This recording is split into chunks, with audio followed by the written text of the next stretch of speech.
Gatusan ka mga deboto sa mahal nga Birhen Maria ang misalmot sa tinuig nga Walk with Mary gahapon sa kadlawon atol sa pagsaulog sa adlaw natawhan sa gila ni Mama Mary.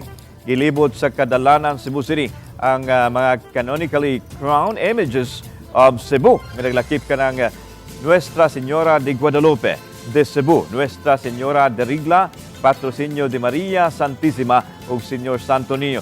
Lakip sa Gipangtungtong sa nagkadaiyang mga caroza ang 15 ka mga imahen sa nagkadaiyang titulo sa mahal nga Birhen Maria. Sa pagkalasay sa buntag, gisunod dayon ang santos nga misa nga gipanguluhan ni Cebu Auxiliary Bishop Medipil Dodong Bilyones. Siyang wali iyang giawhag ang mga laiko nga himuong sumbanan ang mahal nga Birhen Maria kini alang sa malinawon nga pagpuyo ug aron makatabang sa uban. Our most beautiful birthday gift kang Mama Mary is to follow her style of being opened to God. And when we are open to God, miracles will be unleashed in our families, in our relationships, in our local church, and in our communities.